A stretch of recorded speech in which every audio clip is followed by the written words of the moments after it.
Before we test the samples in the spectrophotometer, I'm going to show you how we do a dilution. And so when you do a dilution, again, in the video that you watched before this lab, I kind of walk through like what a dilution is and how to calculate a dilution.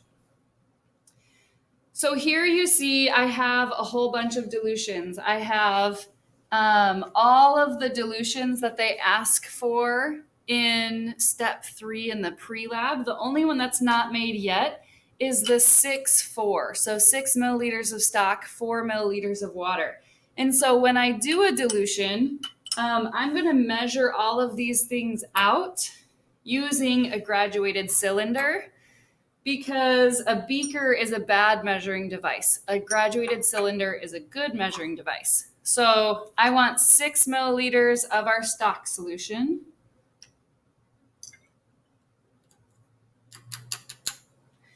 And then I want 4 milliliters of our water. Now, one thing I want you to notice is that I'm going to measure them together, because when liquids mix, they don't always mix in a summative way. So if I mix 6 milliliters of one with 4 milliliters of the other, I'm not necessarily going to get 10. They might mix into each other and I'll get like 9.6 milliliters. So when you're doing a dilution, you always want to add water to your solution up to your dilution mark. You never want to measure them separately and then mix them. So I'm going to add water, and I'm going to get, first I'm going to get 6 milliliters of this.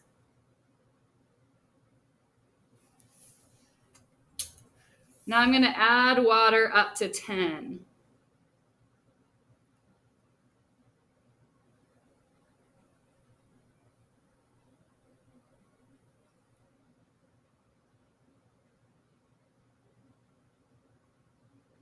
Okay, notice that I'm down here at the level of my mark so that the front of my mark lines up with the back, and I'm looking for the bottom of the meniscus, not the top.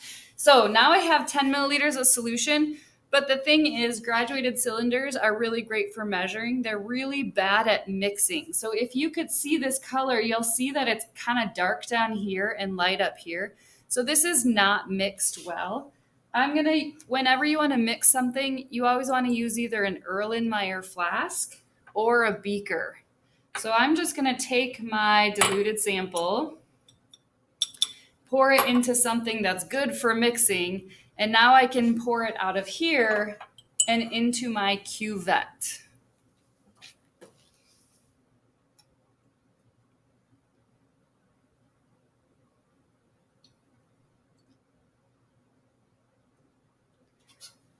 And then it's thoroughly mixed here. Ooh, that's a little full. I'm going to dump some out. Okay, so now we want to take measurements of transmittance. We're going to put all of these in, and I'm going to tell you what the transmittance is, and you're going to write it down. So I'll take my Kim wipe. I'm going to wipe my fingerprints off of this glass. And this is the 6-4. And the transmittance reading is 25.2. So make sure you write that down, 25.2. This is the 4-6.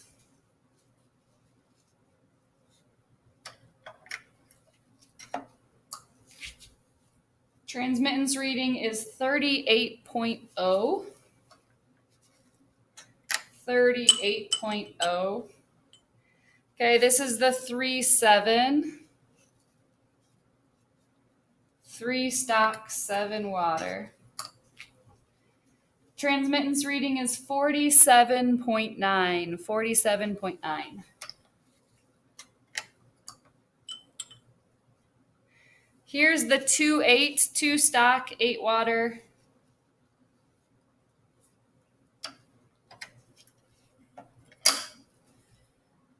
Transmittance reading is 62.1. 62.1.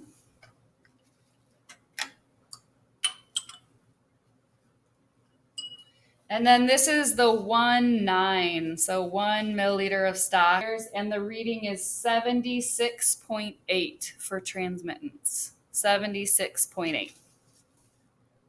Okay, so what we're gonna do now is I wanna show you a little bit on Excel because when you're dealing with data points in Excel, you don't necessarily want to have to do every single calculation and then type it into Excel. You can set up like a formula and have Excel take data points that you already have, and it'll do all the calculations for you. We're also going to graph this 4 different ways. And the point of graphing it 4 different ways is we want to figure out a usable relationship between percent transmittance and absorbance. So let me flip off the camera and into Excel, and we can do all of that. Okay, so I'm going to go to my Google Drive. Let me share my screen again with you.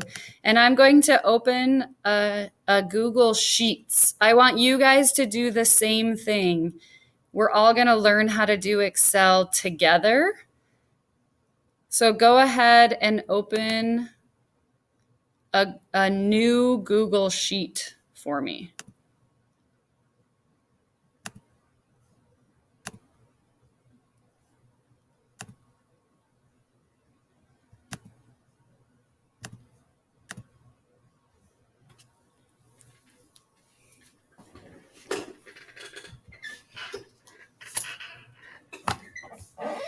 Okay, so again, you want to be in a Google Sheet. Open a brand new Google Sheet, and we're going to type in all of this data.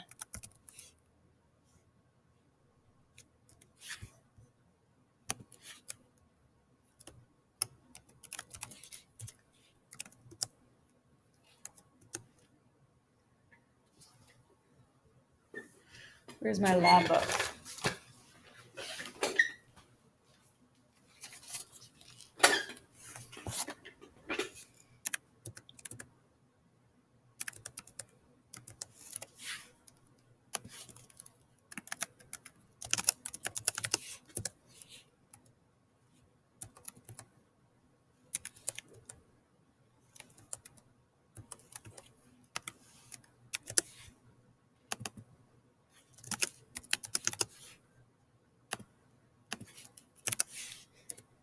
And I'm going to do T for transmittance. So let me give you some values. Transmittance for all water is 100, and this is going to be in percent. Okay.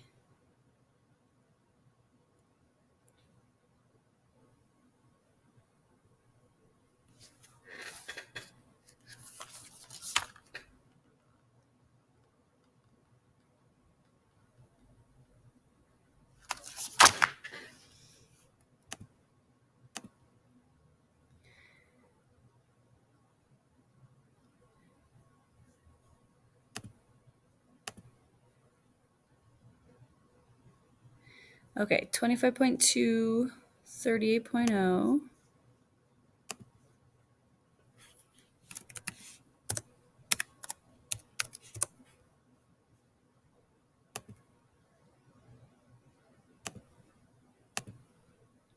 $47.9, $62.1.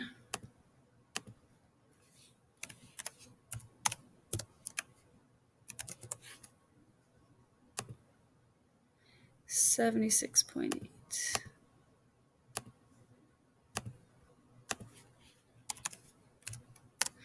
Oh, look at that. Our data looks so nice. Okay. I don't remember the first 2 off the top of my head.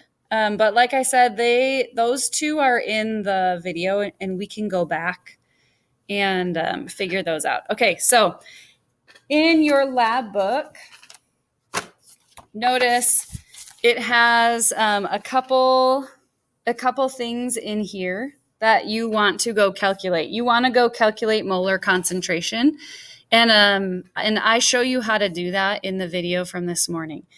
here's measured percent transmittance, which we have, and here's measured percent transmittance in decimal form. So we're going to start by writing a formula for this. Now, I know that you can just do this in your head and move the decimal point over 2 spaces, but I want to start with something easy and teach you how to write a formula in Excel. So whenever you write a formula in Excel, you always want to start with an equal sign, and that tells Excel that you're going to ask it to do a function for you. And then you want to whenever you want it to calculate something, like for example, in this one, we want to take the column C and divide it by 100, basically. And so instead of typing in the number that's in column C, we're going to type in the space. So I want C2 to be divided by 100. And since I don't have anything typed into C2, it's not going to give me a value. But now what I can do is I can take this little square at the bottom and I can drag it and drop it over the whole range that I want it to calculate over, and it will do the calculation for me. So even though it was a really simple thing that I could have done in my head, it was still faster to type in the formula and have Excel do it for me instead of sitting there and doing the calculation, maybe on my calculator, and typing in all the numbers individually. Give me a woohoo when you have this. If you don't show these numbers, what I would do is I would go through and click on the values. And you want to make sure that this one for D4, it's going to link you to C4. And for D5, it should link you to C5. And for D6, it should link you to C6. If it linked you all to C2, you're going to get zeros all the way down here. So your formula should change as long as you use this little drag and drop box. It should change for you as you drag it and drop it into all of these boxes. I'll go back up. Actually, I'm on D2 right now. So if you miss that original formula, it's right here, equals C2 divided by 100. Also label this, it's transmittance in a decimal form.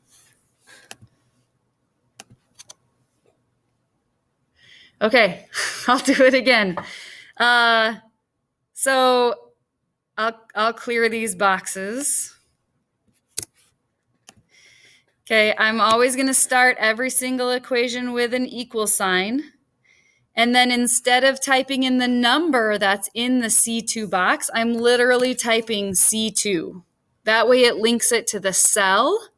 So if the value for my cell changes in the future, my formula will automatically readjust. Now I'm going to do the slashy line because Excel recognizes the slashy line as meaning divided. And I'm going to type in 100. Enter. So that gives me a value where C2 is divided by 100. Then I'm going to take the little box here at the bottom of my cell that's highlighted right now. I'm going to click it, drag it all the way down, and then I'm going to drop it. And Excel will self-populate all of these cells with the formula, and it will also adjust the formula as I go down. So the top one is C2 divided by 100. The next one is C3 divided by 100. C4 divided by 100, C5 divided by 100, and you can verify that in the function bar up here in the top.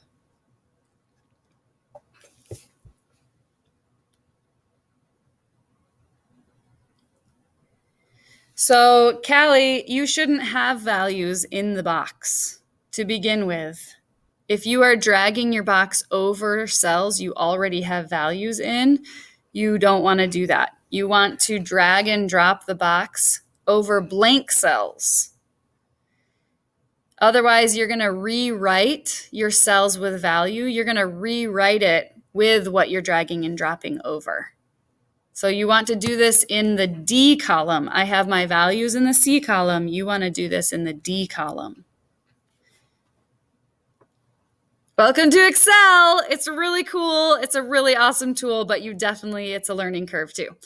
Okay, while we get things figured out with this, we're going to do the next thing. So if you look on page 19 of this, you're going to see these 4 graphs that we're going to make. Now, I do want you to figure out Excel. So notice that they're all versus our concentration. The concentration you're going to have to calculate yourself, and you're going to have to put concentration in Excel, eventually. But what I want to do in the next 10 minutes is show you how to get 1 over t, and then 1 times 10 raised to the t, and then log t, and then negative log t. So what we're doing here is we're looking for a relationship between transmittance and concentration. And what we want is a graph that we can plug an unknown into and find a value. So if we plug in an unknown concentration, the graph will give us what the transmittance for that unknown concentration is. Now, in order to have a graph like this that will predict an unknown, what we want is the ideal graph. So the ideal graph would be linear, because linear graphs are much easier to read a prediction off of than an exponential or a logarithmic graph. Okay, so we want a linear graph, and if possible, we want a positive slope, because again, positive slopes are just going to be easier to deal with than a negative slope. So we are going to look at very common functions to see if we can get a relationship between transmittance and concentration that is both linear and positive. So if you graph, the very first graph you're going to do is transmittance versus concentration. And you're going to see, okay, is that one linear? Does that one have a positive slope? And if not, then we're going to try very common values. Okay, how about 1 over t? How about the inverse of t? All right. How about if we use t as an exponent? All right. How about if we use t as a log? What do all these graphs do? And which one of these relationships is going to give me a linear positive slope graph? Okay, so let's plug these in to Excel and go from there. So if you are very comfortable with writing these equations, you can just go. You want to convert transmittance, the decimal form of transmittance, into 1 over t, or the inverse of t. And I'm going to type these as headings. You want 1 times 10 to the, where's my caret, t. You want log of t, and then you want negative log of t. Okay, so if you are comfortable with Excel and comfortable writing functions in Excel, or you just want to play with it, go for it.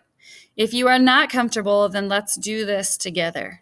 So inverse of t, I'm going to write equal sign 1 divided by, now I don't want to type in a number here for t, because remember, I want the equation to link back to a specific cell. So I'm going to link it to D2, because that is the decimal form of transmittance. When I hit equals, it's going to give me this error message because you can't divide something by 0, but that's fine. I'm going to ignore that error message, take my little box here at the corner, and I'm going to drag and drop it over my range. And you see that some of them give you error messages, right? The ones that have 0 in the denominator, but anything that has an actual number in the denominator should populate. Would you type in the first box? Okay, Kaya, tell me which box, like E2, D5. Oh, the 1 over t, like before you dragged it down, like what did you type? Okay, I typed, I don't know if you can see my screen, but do you see this like FX bar right here? Yeah. So that tells you anytime you have a cell highlighted, anytime you've clicked on a cell, that will tell you exactly what's typed into the cell, even if it populates as a number. So this one, since my cursor's on E2, this bar tells you that into E2, I have =1 divided by D2. I can type that into the chat too. Oops. There you go. No! Why is it not letting me do? Okay. There we go. Third time.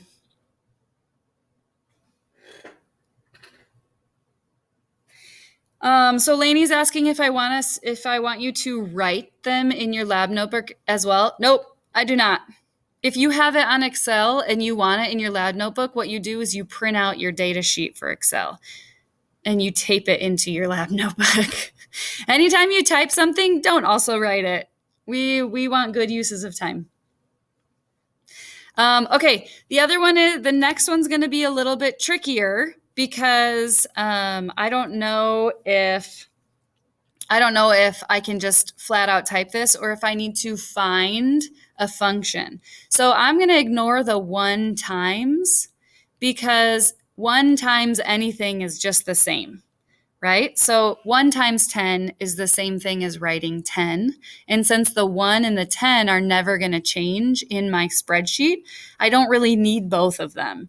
And if I write the 1 times, it's just going to complicate things. So I'm just going to drop the 1 times and I'm going to focus on the 10 raised to the t.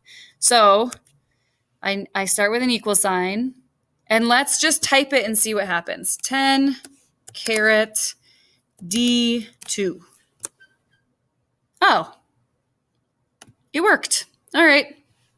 I guess I didn't need a function. And then drag and drop it. We'll need a function on the next one, so I'll show you what I'm talking about.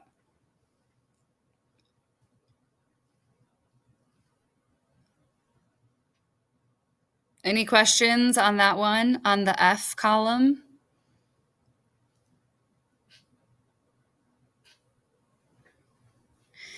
Okay, let me show you the G column. So log is a very specific formula. And if you type in log, notice that there's a box down here with options. You must choose one of them. Okay. But you can't just type in log and go forward. It'll show as an error message. The same thing happens if you want to add things together. If you type sum, notice that sum comes up as a formula. So you don't have to write like G2 plus F2 plus E2 plus D2. You can type sum and then type in all of your columns and it'll sum all of those. So if you ever type something in and you get a function, it's probably because you have to select one of their options. So we're going to go back to log, and we actually want log base 10. So I don't know what this first log one would be. We want log base 10 of t. So I'm going to click that. And then again, I want it for the transmittance as a decimal. So I'm going to type in D2. Enter. Again, since D2 is a 0, it's going to give me an error. So I'm going to drag and drop. Oops. Come on, little buddy. Trust me. Drag and drop. And it should give you values for everything else. And this is the beauty of typing in a cell like C2. Once you go back to that video from the morning and you type in a number to C2, it'll automatically do all of these calculations for you. with the new value that you've typed in. Okay, let's see if you can do H by yourself. But we have 1 minute.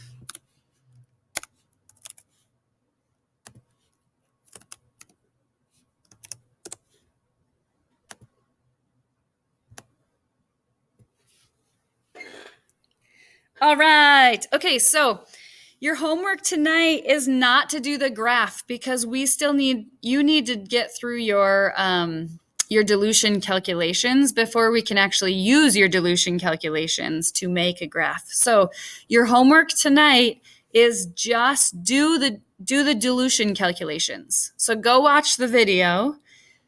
See my instruction with that and actually do the dilution calculations. And then when we get back to this lab on Tuesday, we'll start here, plug in our dilution calculations and make all of our graphs. Okay? Okay. Have a good weekend.